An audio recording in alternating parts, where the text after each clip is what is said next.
Jadi gunakan waktu kita antara umur 19 sampai 58 tahun untuk menyiapkan diri kita di usia 58 plus ke sana sampai sisa akhir yang diberikan oleh Tuhan.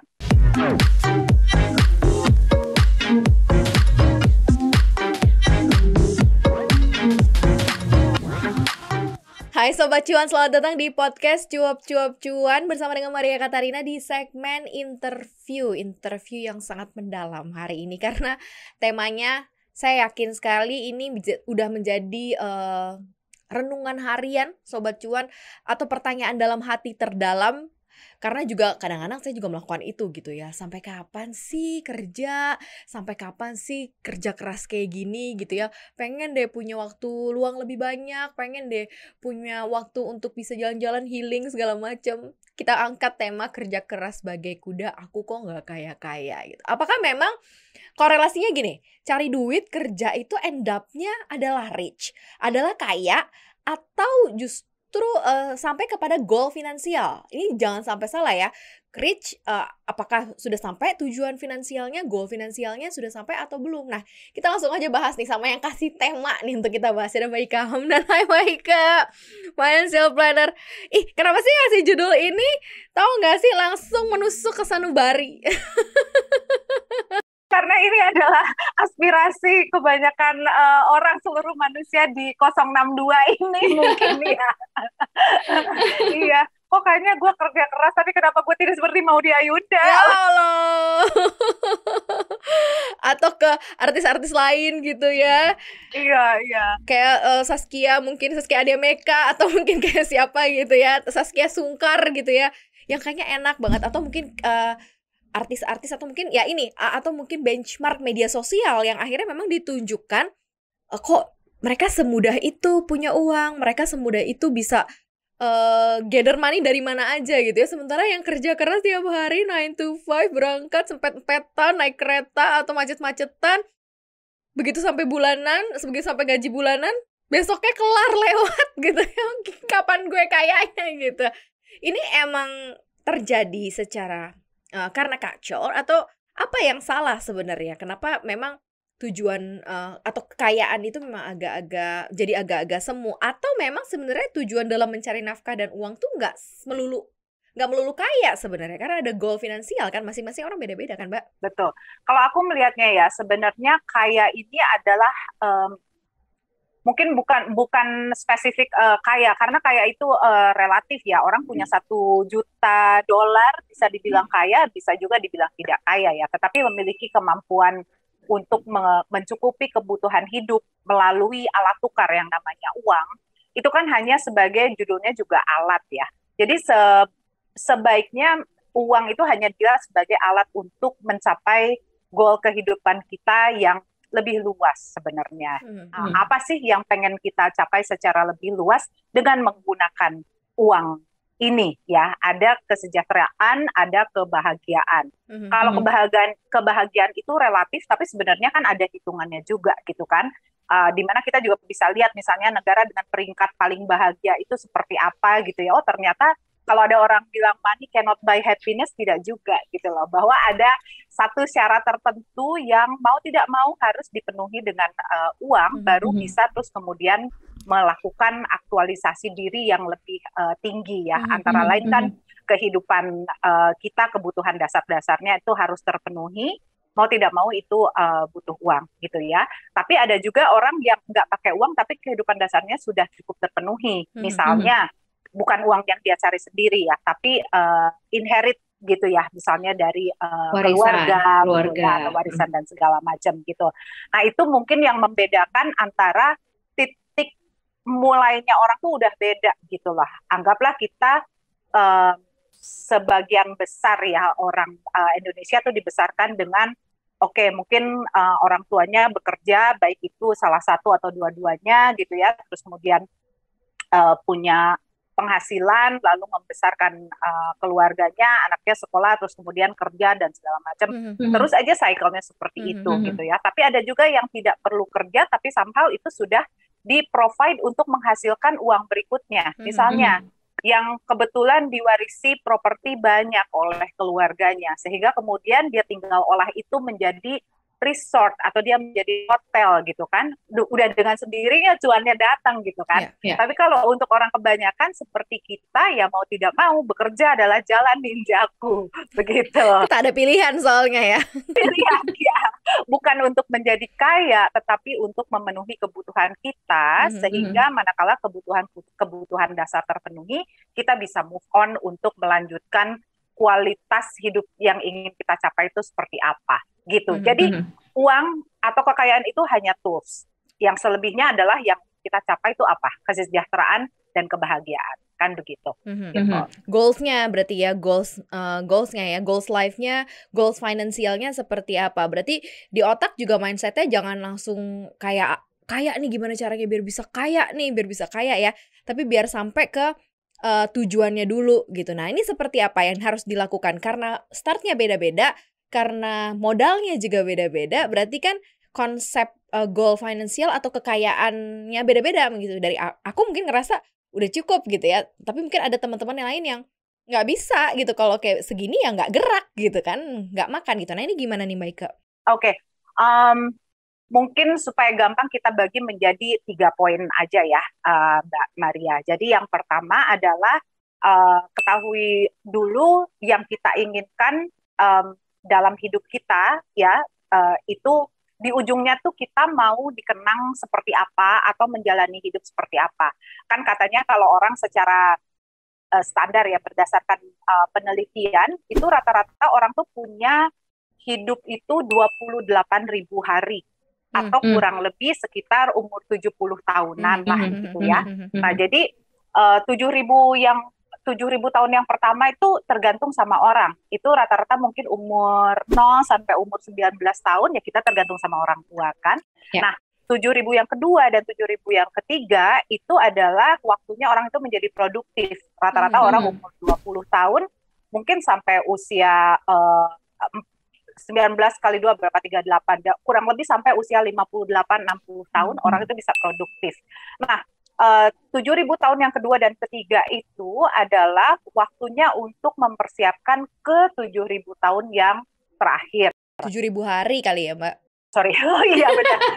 Sampai nggak konsen saya. Ke 7.000 hari yang terakhir, yaitu manakala usia kita sudah lebih dari 58 tahun, yang kalau Tuhan kasih kesempatan usia mungkin sampai umur 70-an lah, kurang lebih seperti itu. Jadi gunakan waktu kita antara umur 19 sampai 58 tahun untuk menyiapkan diri kita di usia 58 plus ke sana sampai sisa akhir yang diberikan oleh Tuhan. Gitu. Ini yang saya bilang startnya beda-beda. Ada yang udah startnya misalnya dari dari anak tangga yang ketiga, tapi ada yang startnya dari anak tangga yang pertama atau bahkan masih boro-boro nyampe ke anak tangga tersebut gitu kan. Nah, tapi mungkin yang perlu diingat adalah kalau saya to put it simply, bagaimana ketika nanti kita tua, gue hidup nggak susah dan nggak nyusahin. Gitu. Jadi goalsnya ke situ. Manakala kita sudah usia di atas 58 tahun, 60 tahun ke atas, kita pengen hidup tidak susah dan tidak menyusahkan. Nah, baru di situ kemudian kita turunkan kepada apa yang harus dilakukan supaya tidak susah dan tidak menyusahkan.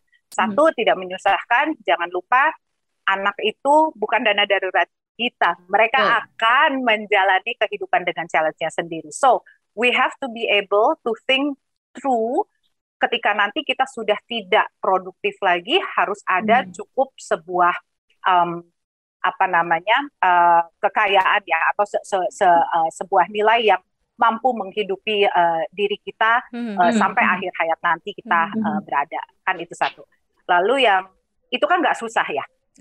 Hidup kita nggak susah. Kenapa? Karena selama 2 babak 7.000 hari itu kita sudah mengumpulkan sebagai bekal kita nanti usia 60-an, ada aset yang sudah bisa produktif ya, untuk return-nya itu cukup untuk menghidupi kebutuhan kita sehingga kita nggak nyusahin anak-anak kita.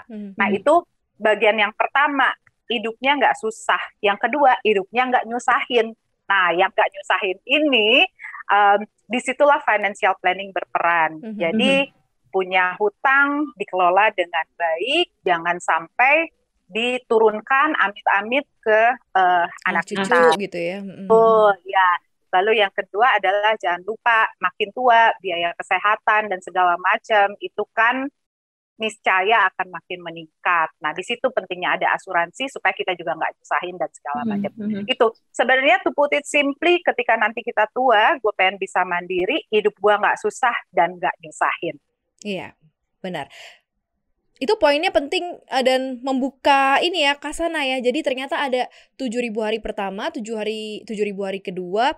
Kalau kita dapat bonus panjang berkat dari Tuhan bisa sampai ke 7.000 hari ketiga ya. Keempat ya. Jadi kalau misalnya kita hidup, ya itu memang sesuai dengan riset sih Mbak Ika, harapan hidup masyarakat atau manusia sekarang tuh bisa di 70-75 tahun. Emang benar ya.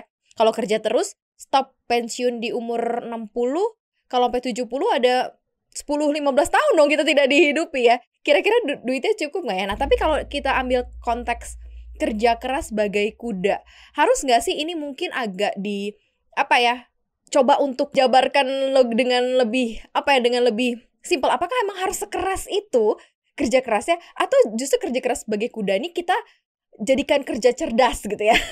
yang mungkin bisa akhirnya merubah masa depan kita lebih baik dan lebih sehat juga kali ya Mbak Ika. Gimana ya Mbak Ika?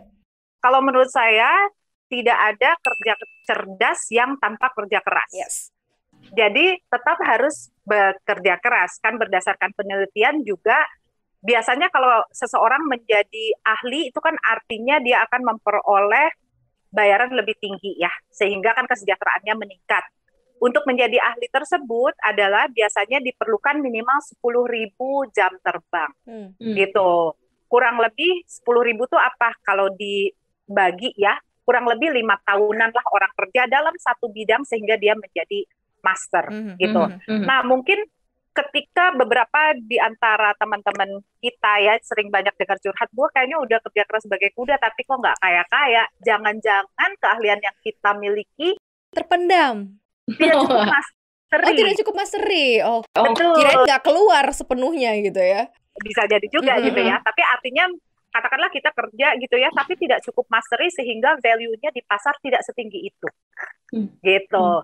Jangan sampai kita kerja 5 tahun, tapi sebenarnya hanya seperti kerja 1 tahun yang dilakukan berulang selama 5 kali. Jadi di basic aja terus gitu kan, nggak cukup jadi master sehingga value diri kita tidak setinggi yang kita harapkan. Bisa jadi itu satu, mungkin kita kurang tajam meningkatkan keahlian kita sehingga value-nya kurang meningkat di pasar. Itu satu. Yang kedua, bisa jadi juga, oh dia udah jagoan banget gitu ya, misalnya dalam satu bidang gitu ya. Tapi kayaknya kok duitnya nggak kumpul-kumpul juga gitu kan. Nah, jangan-jangan ini ada yang salah gitu loh dalam hal pengelolaan energi yang dialokasikan kepada uangnya gitu loh. Nah, ketika misalnya saya menghandle klien ya sebagai seorang financial planner, itu sebenarnya lebih banyak yang saya handle itu sangat erat berhubungan dengan psikologis. Jadi tidak semata-mata hanya hubungan dengan uang. Duit aja ya. Betul, hubungan psikologisnya itu artinya bagaimana dia menganggap uang itu. Ada yang menganggap bahwa oh ini hanya merupakan alat untuk saya mencapai tujuan tertentu. Tapi ada juga yang menganggap bahwa oh, ini sesuatu yang harus saya capai. Kenapa? Karena saya sering disepelekan oleh orang lain manakala saya waktu masih miskin, misalnya gitu. Nah, itu kan relasinya sudah berbeda bagaimana dia menganggap uang gitu. Nah, jadi yang ingin saya tekankan adalah kerja keras bagai kuda.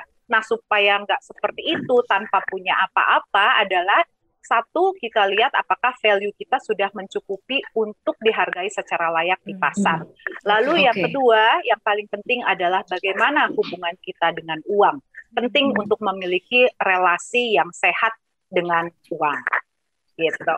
Benar tuh, berarti di dalam diskusi kita ini juga dititik beratkan bahwa karir check up, kerjaan check up itu perlu juga ya Mbak. Kalau misalnya kayak udah 5 tahun kerja di kantor ini, tapi kok nggak ada apresiasi, misalnya istilahnya udah kerja keras banget, udah perform baik, tapi gajinya kok nggak naik ya, itu harus di check up ya. Mungkin waktunya juga untuk move gitu ya, biar benar-benar balance gitu dengan apa yang dikerjakan dan apa yang didapatkan.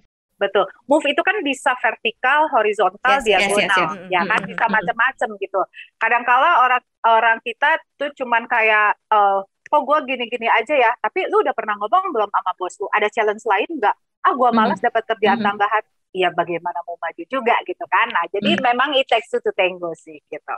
Benar-benar. Nah, ini untuk Sobat Cuan nih, Mbak Ika ya, supaya tidak berakhir tak kaya-kaya, artinya tidak berakhir yang kayak nggak punya apa-apa gitu ya. Apa yang harus dilakukan selagi masih muda, selagi masih baru start karir gitu ya, atau mungkin lagi di karirnya sekarang, mungkin saatnya nih karir gue tuh sebenarnya lagi bersinar-bersinarnya nih, tapi kayaknya aku sinar gue ketutupan nih, harus ada yang lihat. Nah, ini apa yang harus dilakukan nih sama Sobat Cuan nih?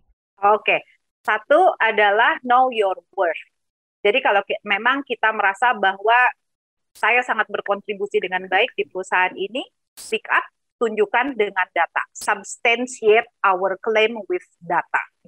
Jadi bicara misalnya sama atasannya, sama HRD dan segala macam, minta opportunity lebih dengan minta reward lebih menjadi lebih make sense karena ada opportunity yang diberikan lebih. Jadi satu, stand up for ourselves. Lalu yang kedua adalah terapkan pada diri kita untuk delay gratification, ya. Jadi tidak semuanya kita harus memiliki kesenangan saat ini juga, gitu.